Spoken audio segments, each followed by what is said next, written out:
Okay, here. Just want to talk about something I had before I came out of the simulation to realize the truth. And I've spoken previously saying to everybody that I used to be a Tibetan Buddhist.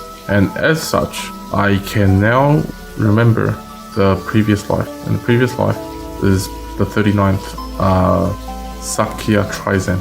Even though what I did practice in this life had nothing to do with Sakya anymore. I practiced under 17th Karmapa as well as the 14th Dalai Lama.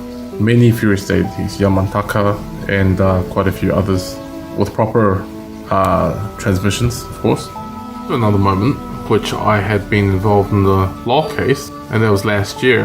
And in order to get the blessing and boost I need to get by, I ended up going to New Zealand, and I had driven up to Auckland, and I had seeked out the geisha over there from Galupa. I got oral transmission for Kalachakra after the Bodhisattva debate, and I passed with flying colors, and then I got the oral transmission. I had come to the end of the journey, and the end of the journey is to let go of everything, and to let go of everything including the attachment of the self. Many people have twisted the teachings of Buddhism now. It's not like it used to be. And so I left that behind me after I saw the truth. The part that's really difficult for people to swallow, especially Buddhists, is if they came from a more rural background and they're not well versed in science like I am. My whole transition from when I was 16 years old here and transitioned into Buddhism from Christianity was the fact that Christianity was not scientific and Buddhism is scientific, and it emphasizes everything: quantum physics, explanation of the world, creation, but it's not creation as such, it's a cycle. And the most important part is it's a full entailing of everything because it included every religion. Now, if you had a look at different scriptures from Chinese, like Zen Buddhism, then it's very clear. It is very clear. There's one Chinese Buddhism passage from a sutra which says, it's from the 6th Zen master, the 6th one after Bodhidharma passed on the Zen Buddhism. If anybody can decipher that poem he wrote on the wall, he can't write, by the way, the 6th Grand Master of Zen. He had somebody else write it for him on the wall. I have deciphered that, decrypted that poem, and I can prove once this is gone, it goes back to science again. Because what I'm about to tell you is the secret of Buddhism. It's the last stop to prove this is your last chance to get out. And I've already done the hard work for everybody. As long as you decipher this part, I'm going to have to speak Chinese for that part. I'm going to put subtitles down. And then you tell me, because Buddhism is supposed to be one with the universe, connected with everything. How could you say, once you've deciphered the 4-sentence poem the famous 6th Zen master of Zen Buddhism wrote, how could you say that's not connected with everything? It is connected with everything. You know, it's 200 years old. And I will prove to you what I'm saying as Dr. Kusanagi is 100% true. The old life, the old me, that's gone. Completely gone. I'm about to tell you the secret. Alright, so now we're down to this part of the video. The moment of truth. To prove everything. I'm going to read and decipher this famous poem written by the 6th Grand Master of Zen Buddhism of China, called the 6th Grand Master, whose monk name is Huinan. Here's what the poem says. You must read up and down.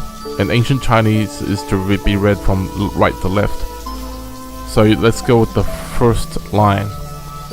Puti ben wu shu. That's the first line. Only takes up the first 5 letters. What does Puti ben wu shu? What does that mean? Puti is Bodhi / the quality of a Bodhisattva. And the quality of a Bodhisattva is to be selfless and only think about other people other than yourself. The quality of Bodhisattva, to help others and never ever think about yourself. The notion of selflessness is Bodhi, right? which is puti. So it sounds similar to the one in Sanskrit. Ben Wushu. What does Ben Wushu mean? Anyone who's been to Beijing University and learned Chinese, you know that shu is tree. Ben Wushu, Ben means what? Ben means self, Ben means originally. So how are you supposed to decipher that? It's very simple. What is the quality of the Bodhisattva? Is the Bodhi, right? It's the Bodhicitta, is what Tibetans call it. The golden Bodhicitta. The most important quality of the Bodhisattva. The selfless person who wants to help the whole world and never helps himself.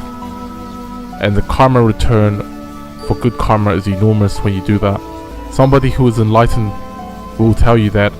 And being enlightened is not saying, hey look, I'm enlightened. No, it's not. It's I'm going to prove it using the system. Because Buddhism is the system to prove whether or not you are enlightened or not. Whether you understand how to get away from suffering. But it's more than suffering now. It's more than getting away from suffering now. And I will decipher that.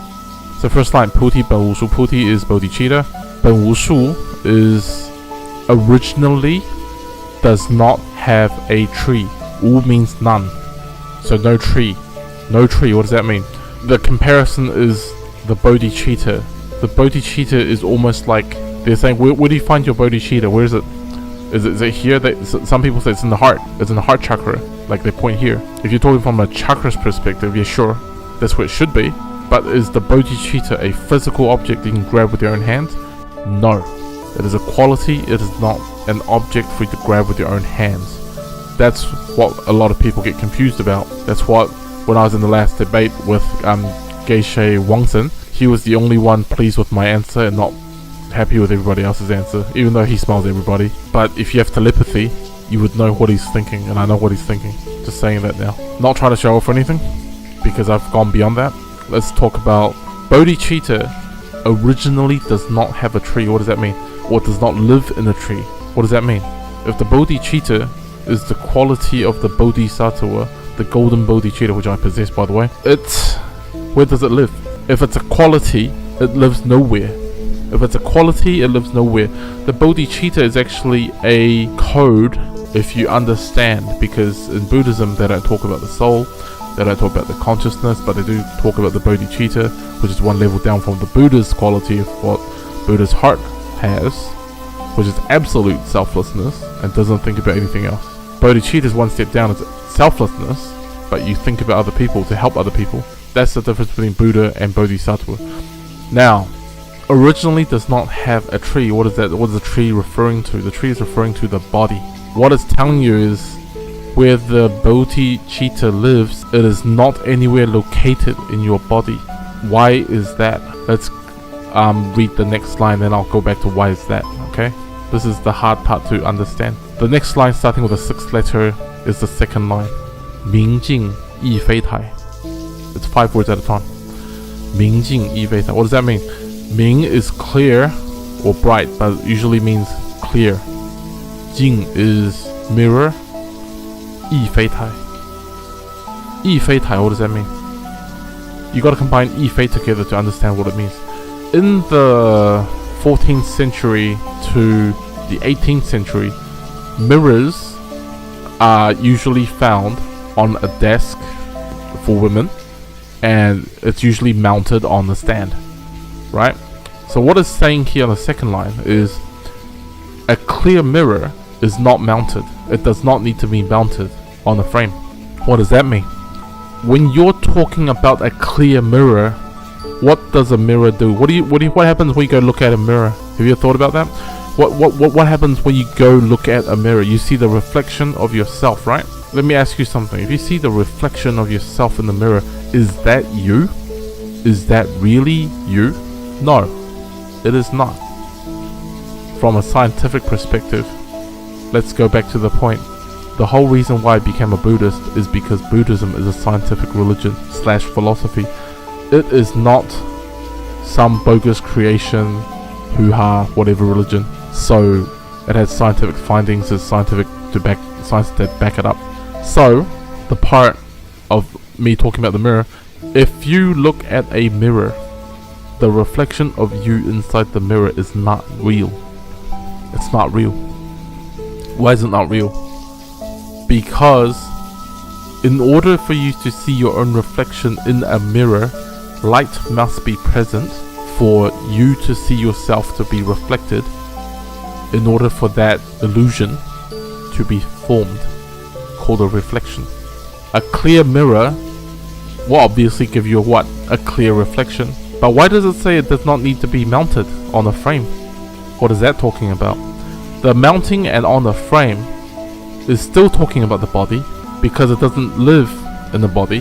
What is the clear mirror referring to? There was one more thing back in the day that is not talking about the mirror.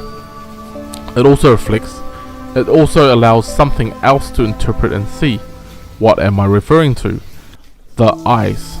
So let me change the comparison and tell you the true meaning for the second line. 明镜亦非台.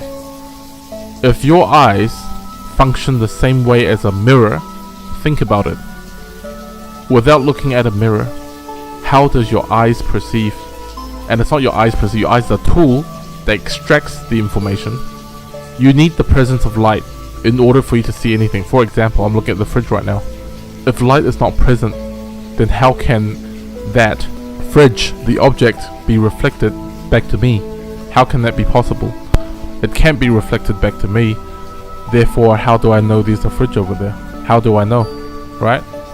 Then think about it. If you turn on the light, then suddenly you see the fridge. So isn't it the light that is reflected off into your eyes to interpret the data that there is a fridge over there?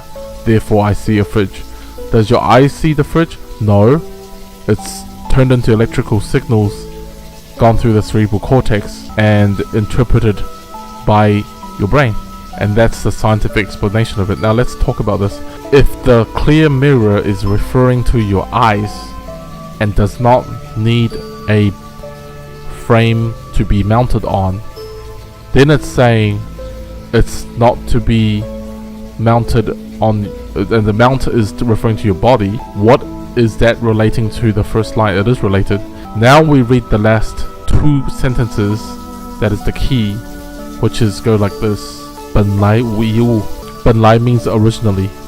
无一物 means nothing was there. Originally nothing was there. 何处惹尘埃? What does the last five say? 何处惹尘埃? So let's connect that together. So 何处惹尘埃 means, then where is the dust? Where is the dust? Now, 惹尘埃 means, where does the dust sit on? Where is the dust sit on? If you have dust in the room, a very dusty room, you blow on it, and dust is floating in the air everywhere, causing you great displeasure and discomfort, then where is the dust? You would argue, oh well, the dust is obviously carried by the oxygen in the room. This final line, 何处惹尘埃 means, then where is the dust sitting? Or where is the dust going to be caught on if originally there was nothing? So let's connect the whole thing together in English. 菩提本无树. The bodhicitta originally does not have a tree or live in a tree, referring to the body. If you connect the last line back to the first line again, and the last two lines was there's nothing there, so they're saying the body's fake. But you know bodhicitta is real. The body is fake. 明镜亦非台. A clear mirror does not need to be mounted, or implying the mount is not real. If you have clear eyes, referring as a mirror, clear eyes. 本来无一物. Originally, there was nothing. 何处惹尘埃? Then where is there anything to catch the dust?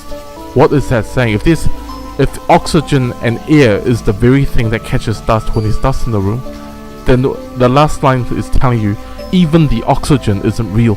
If you link all this together and get your mind out of, thinking about old school scripture and start thinking about what I have seen with my own two eyes in the real world, then it's saying you are inside my simulation.